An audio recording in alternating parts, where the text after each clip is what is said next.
This is The Toss-Up, where an expert line panel dissects the hottest stories within the world of sports. From some of the nation's strongest college programs right here in Bloomington to the games and moments that capture the world's attention, it's all right here on The Toss-Up.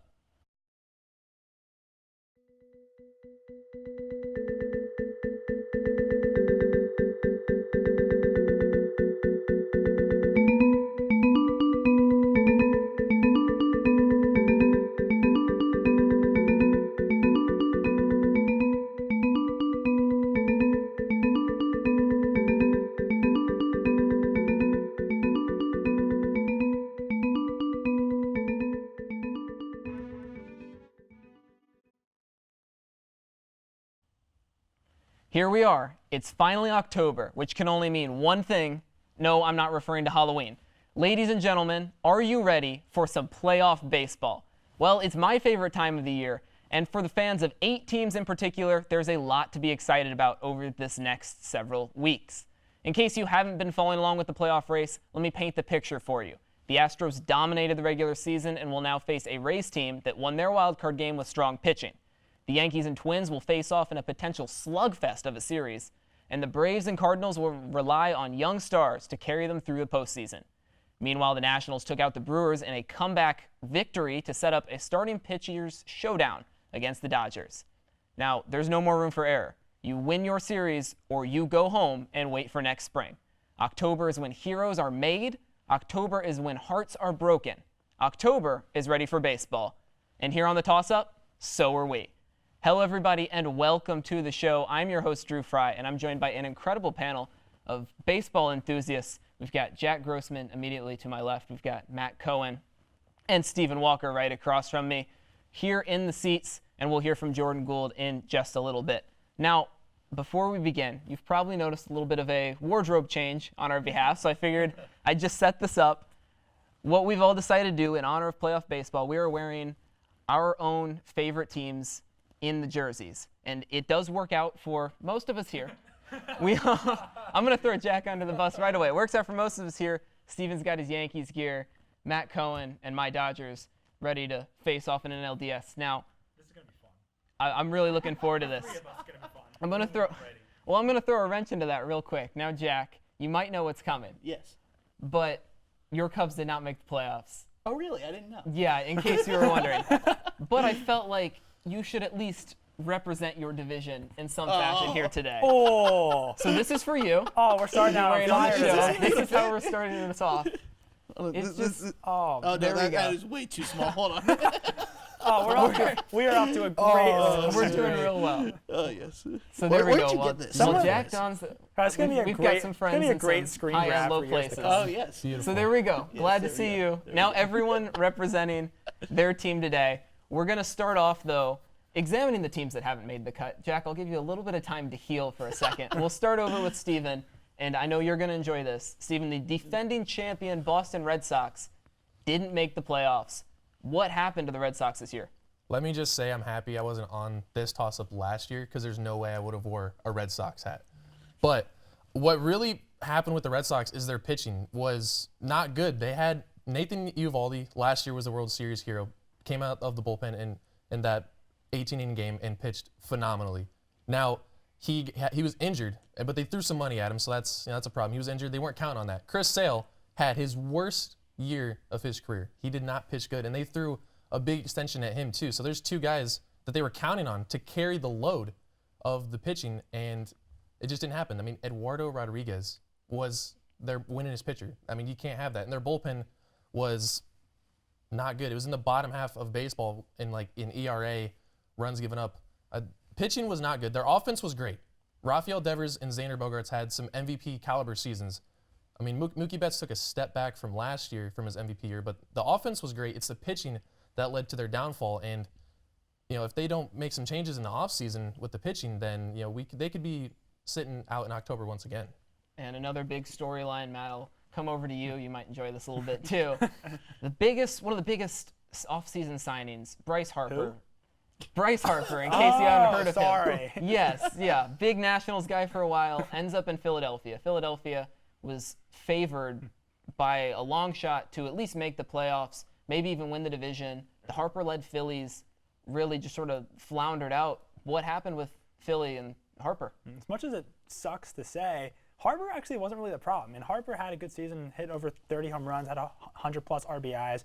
Problem for them is they also had some other big signings like JT Realmuto, who didn't really have the expectation, the season he was expected to have. Andrew McCutchen was out for the year with a torn ACL early in the season. I think it was a torn ACL. Jake Arrieta had a suspension that cost him some time. And just the pitching itself, like the Red Sox, wasn't good. I mean, Aaron Nola is the best guy they had by far. And even then, he wasn't what he was in prior years when he was a Cy Young candidate last season. The bullpen was just as bad as the Red Sox. I mean, Hector Neris was the only reliable guy the Phillies had, and he's not even that great. So it was just the combination of a bunch of things that went wrong for the Phillies, whether it be injury, suspension, and people just not living up to expectations. I think all those things kind of combined together are what kind of caused for them to still finish as the fourth-place team in the NL East. And so, Jack, sorry we got to reopen the wound, but the Cubs, the team that's won it fairly recently, similar to the Red Sox, not able to make the playoffs once again. They really faded down the stretch.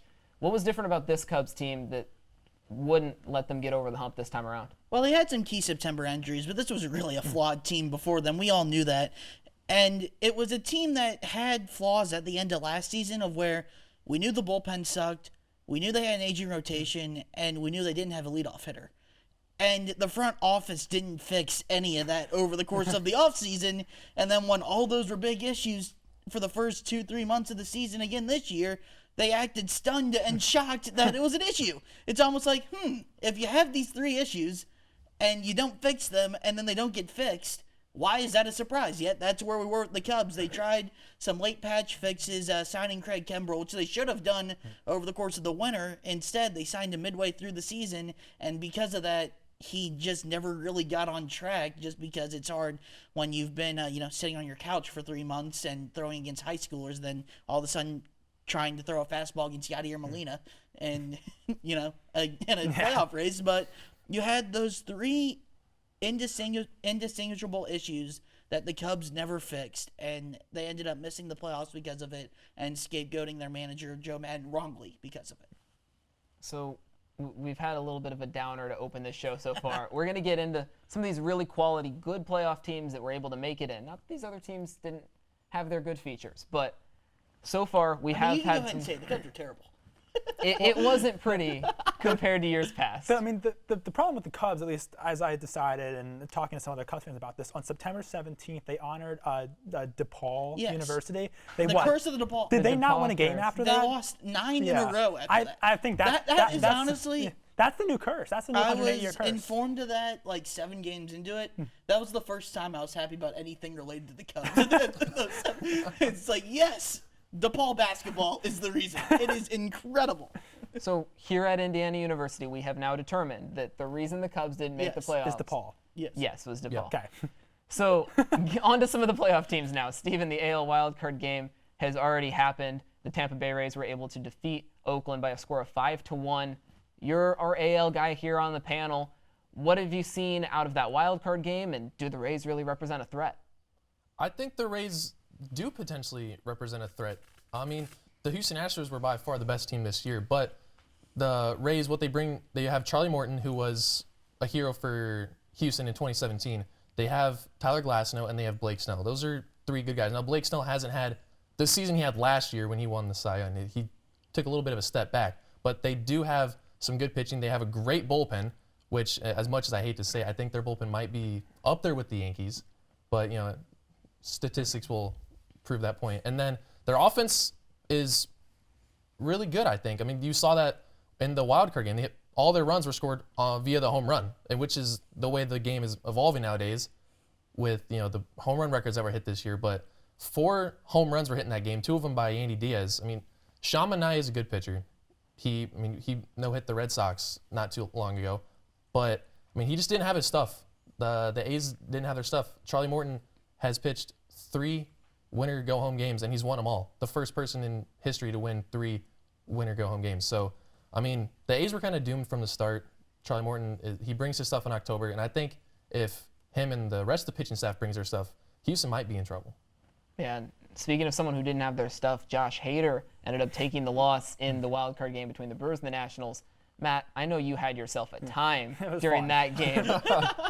describe to the people who may not have been following along what was happening, and similar to what I asked Steven, what sort of threat the Nationals could possess. So I think as someone who's watched this team for so many years, and obviously I'm older than the Nationals, which is a weird thing to say, but I mean, from watching this team, growing up with this team, I've been known to see the same story over again, over and over. And so far, it played all the hits the first few innings of the game. It would be the Nationals not hitting, the starting pitching not being what it's been all season, a weird call going against them. And somehow that all changed when Michael A. Taylor was awarded first base on a ball that probably didn't hit him.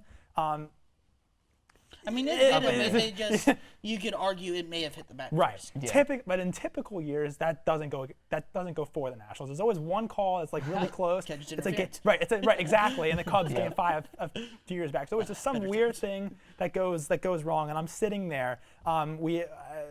Cam Drummond and Stefan Kreisnick and I had gone up to Stefan's house because Big Ten Media Day was the next day, and Stefan lives really, really close to Chicago. I'm sitting in Stefan's basement watching this game, my head in my hands, just lying on the floor, saying, "How is this happening again?" And then suddenly, it didn't. And they came back. I mean, I put as a DC sports fan, I've only had 2 good sports moments in my life. One of them being the Caps winning the Cup, and the other one was Tuesday night. So. Is it a problem that my favorite moment as a Nationals fan was winning the wild card game? Yeah. I'm going to count that as a playoff series win because that's the first one they've ever had. I think it technically counts. I'll give it to you. In terms of the threat the Nationals represent, it really relies on their starting pitching being what it's been all season because they can match up with the Dodgers starters and Hyun-Jin Ryu, Walker Buehler, Clayton Kershaw, not necessarily in that order, but the Nats have Patrick Corbin going in Game 1, Steven Strasburg on short rest in Game 2, and Max Scherzer's going in Game 3. That matches up. I mean, those are 3 Cy Young caliber pitchers. This series has the best starting pitching of all the series in the divisional round. For that reason, the Nats have a shot. If the offense is able to get some of the Dodgers starters, win some low-scoring games, they could win that series. I do think, though, the Nationals' ultimate downfall will be how far that bullpen can take them. Because the Dodgers' bullpen, while not, the upper echelon like the Yankees' bullpen, for example, it's a lot better than the Nationals' bullpen. The Nats not only have the worst bullpen in the playoffs, they have the worst in baseball other than the Baltimore Orioles. That's not great. So that's the biggest issue they have if they want to have any shot at beating the Dodgers. The bullpen has to be on every single game of that series. Yeah. And Jack, I know you had some opinions just about the wild card games in general. What do you see sort of pace of play, the entertainment factor that's supposed to come down to these one-game winner-take-all showdowns? As far as one-game winner-take-all showdowns go, it was the perfect model for what modern baseball is. You take out that bottom of the 8th inning in the Washington-Milwaukee game, and basically everything was a home run or a strikeout. And to be quite frank, it was incredibly boring to watch outside of the bottom of the 8th in that Nationals-Brewers game.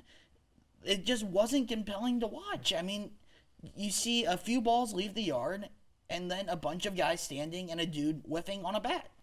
That's basically what baseball has become, and it's frustrating as a baseball fan that baseball's just really is nothing else other than home runs and strikeouts, and we've seen that percentage rise every year. I think now it's up to something like 49% of all at-bats are either a home run, a strikeout, or a walk, which means the ball's not in play, fielders aren't having to make, actual defensive plays, runners aren't on base. It's just frustrating and quite boring to watch, really. And you can talk about pace and play and all that stuff, but until they figure out a way to devalue the home run and put an emphasis on putting the ball actually in play, which it sounds very backwards because if you watch a baseball highlight, all you want to see is the home runs.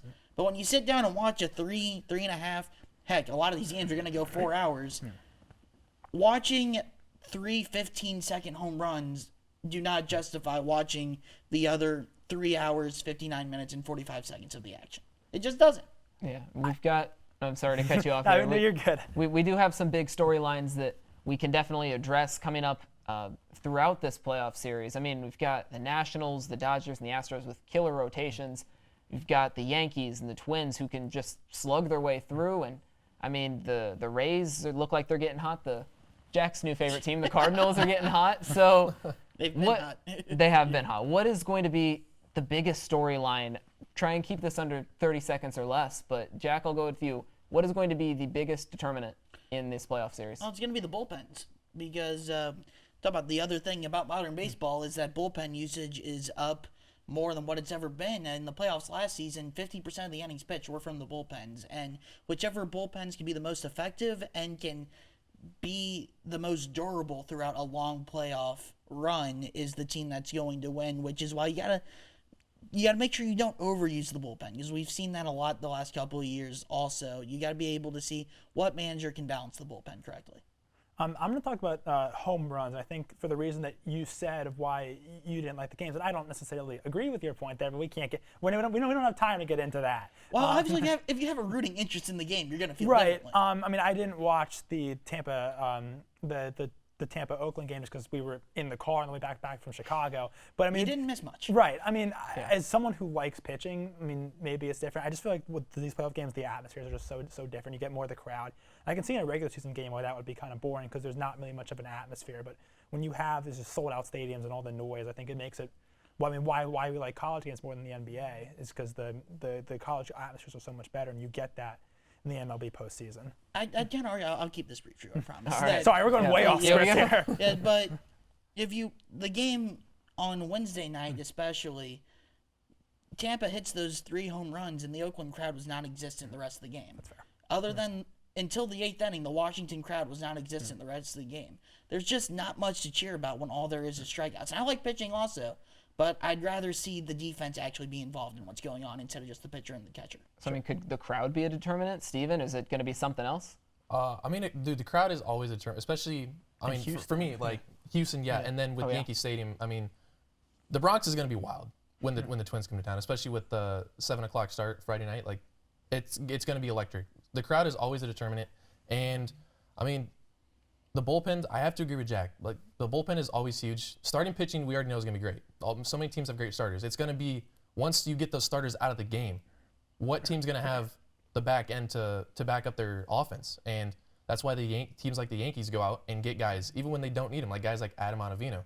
The Yankees didn't need Ottavino, but they got him to have some more support in the bullpen because that's the way the game's played. The bullpen supports the rest of the team. Yeah, and I know for us so far it's been fairly easy to defend our own teams, and we have a lot of these questions more geared towards each other, but we're going to get into a new game. This is called Agree to Disagree. Brand new game we've come up with here on the Toss-Up. Us, the panelists, are going to go head-to-head bracket style in defense of a completely randomized team. We do have no say over which team we will be defending, and we will have 30 seconds or less to explain our view on why this random team that's being assigned to us now is going to go all the way to the World Series. We'll have our production staff determine who is the winner afterwards, bracket style, and we'll see who the first winner of the show is. So for our first matchups, we're going to have Steven versus myself. I know who I am. And Steven? I'm going to be taking on the case of the Washington Nationals. Steven will be defending the Atlanta Braves. So just to get it started, I'm going to try and knock this out in 20 seconds. The Nationals are a legitimate contender to win the World Series. They have the rotation to do it. They have one of the top 3 rotations in baseball. Scherzer specifically has some playoff experience and has gone to a World Series himself. This team matches up very well with the Dodgers, and they've got an incredible lineup with Rendon, Soto, who's looked very clutch even in his young career, guys like Victor Robles. I mean, Rendon could win an MVP candidate. If they're able to get over this bullpen hump, I think they can take on any team. Steven, what do you think about the Braves? The Braves are the most fun team to watch in all of baseball with Ronald Acuna and Ozzie Albies. Those are the two. I mean, you look at them in the dugout and on the field, they're the most electric guys around. Acuna was this close to having a 40-40 season. And so Acuna, Albies, the offense is great. The rotation with Keuchel, who's been to a World Series, has won a World Series. He's tested in the postseason.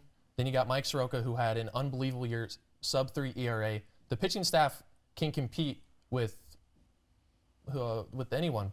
Maybe not the Astros if they get that far, but I think with their starting rotation and their offense, I don't see how they won't make it to the NLCS. All right, we'll decide the winners of this round first, but then we're going to cut over quickly to you. Jack, you have the Minnesota Twins, and Matt, you will be defending the case of the New York Yankees. I know it's going to be a fun matchup. Yeah. Jack, I'm giving you 30 seconds. Why can the Twins win the World Series? Twins won the World Series because they do the one thing that's more important than anything else. They hit a lot of home runs, and they set a new major league record for most home runs in a season this year. Their starting pitching has been really good. I like their matchup against the Yankees because they feature basically all right-handed pitchers, starters and relievers, except for Taylor Rogers, and the Yankees are a team that have been better against lefties so far this year. So I think that platoon matchup works in the Twins' favor. The Twins pitching staff has given up 50 less home runs than the Yankees have. The Yankees pitching has given up more long balls than any other playoff team. So I think the Twins have the pieces to get by the Yankees and maybe give the Astros a scare to get all the way to the World Series. Matt? So while the Twins have the most home runs, the Yankees have scored the most runs. They scored more runs than the Twins have this season. The Yankees starting pitching, which you said has allowed many more home runs, well, they just got Luis Severino back. That's a huge boost at the end of the season. But how great is he going to be? He was really good in his first start, and obviously, you only know so much. But I think getting that back is a huge boost to that rotation, and it's a lineup that still won 106 games when it was injured for almost the entire first half of the season. That shows just the strength of that roster to still have, the second best record in baseball behind the Astros. Actually, they were tied. Houston won the tiebreaker, right? Houston was one game better. Houston was one game better. So second best record in baseball, and without half the team for half the season. I think that just goes to show how deep it is, and statistically, they have the edge over the Twins. And then they have the roster that matches up with the Astros in probably what could be the best series of the whole playoffs. No worry about James Paxton starting game one and how good Minnesota's been against lefties and the fact that that'd be the guy that would pitch twice for New York if it goes to 5 games. I mean, I think there may be a little concern just because Paxton does have no playoff experience. But with a player of his caliber, I think against the Twins lineup, if he's able to get going because they're so reliant on the home run, he may be able to shut them down with some of the strikeout stuff that he is known for. All right, so now we have to determine the winners. Do we have anyone from production who's going to determine who we get to win this panel? We have I like someone to Matt's decide argument, it. I have to say, I like this argument. We've got Shocking. Stevens going with Smart. Matt's I argument. I will say, Smart guy. I don't think anyone actually opposed use stats to give against the actual other team. All right, So I'm hearing the results.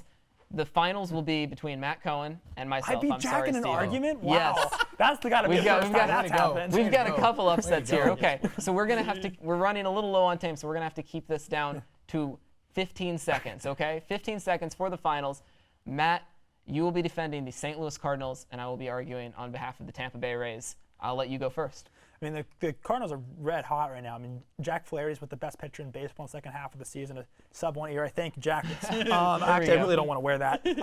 But You think I did? you're the only one here who doesn't have a team that's actually still playing, sir. So I don't think you have the ability to turn down the hat. Why are the Cardinals going to win it? The Cardinals are going to win it just because of their pitching. It's a team that, doesn't really have a true superstar the way a lot of other teams do. It's just a team of a lot of really, really good players, similar to the Rays. But and while St. Louis doesn't have the same record as the Rays, they played in a much tougher division this season than the Rays did because they really had the Yankees, and that was it. The NL Central was a much better top-to-bottom division. The Cardinals are more battle-tested. They held off some better teams to win that division. They're really hot right now. Yeah, and I agree with you. The Cardinals are hot, but I don't know if there's a team that's getting hotter than the Rays. The way that the Rays just completely dominated Oakland in that wild card game. Their pitching is unstoppable. Charlie Morton just cannot be beat in the postseason. He showed that with the Astros, and he's showing that now. And I think when it comes down to it, that bullpen is practically untouchable. So I guess on that note, we're going to leave it up to production one more time, determine who won between Matt Cohen and myself. Do we have any results on that? And the winner is Matt Cohen. So congrats for the first Agree to Disagree trophy. The Nats have won 2 things in 3 days. There you go. So with that, we are going to cut to a break. When we come back, we will have more on MLB baseball. We'll make our own predictions, and we'll hear from Jordan Gould. So stick with us.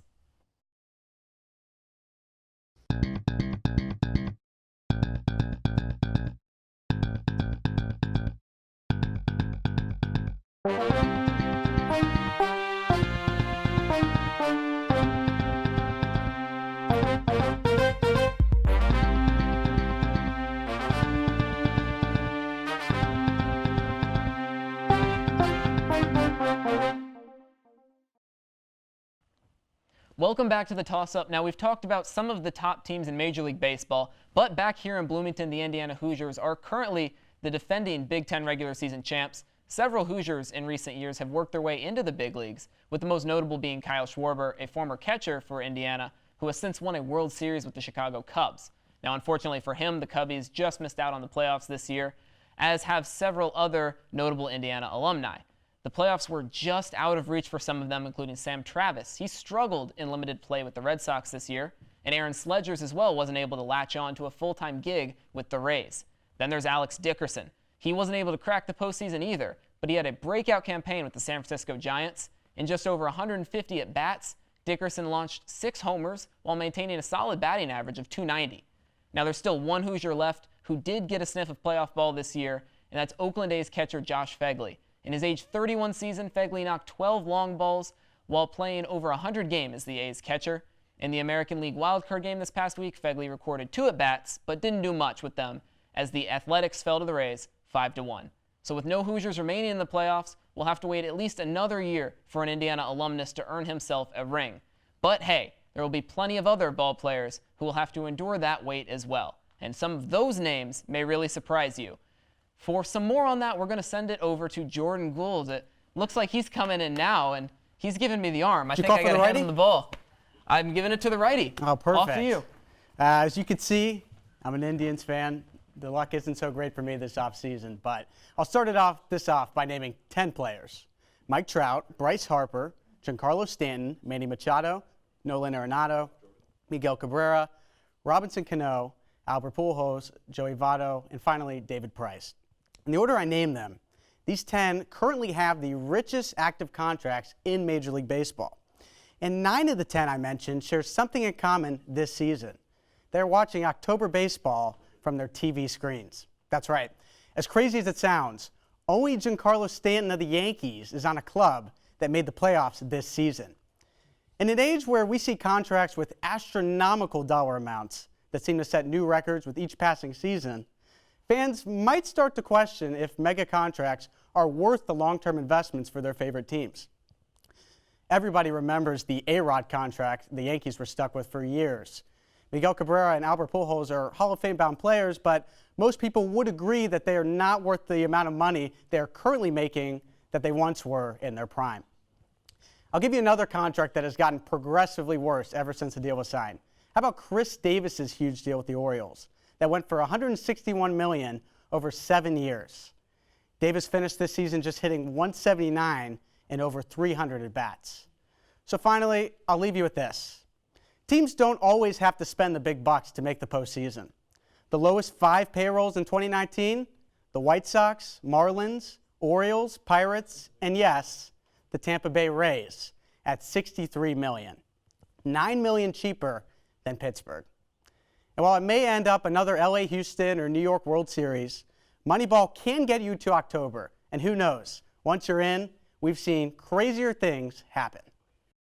All right, well, thank you for that, and that does it for our show this week. We will have our predictions a little later. Just stay tuned for the post-production credit reel, but that will finish off our show. So continue our discussion on our Facebook page at IUSTV Sports and on Twitter at IUSTV Sports as well. You can always give any suggestions for the show and ask any questions that you might have. So toss it up and find out if we'll catch it. We'll see you next time.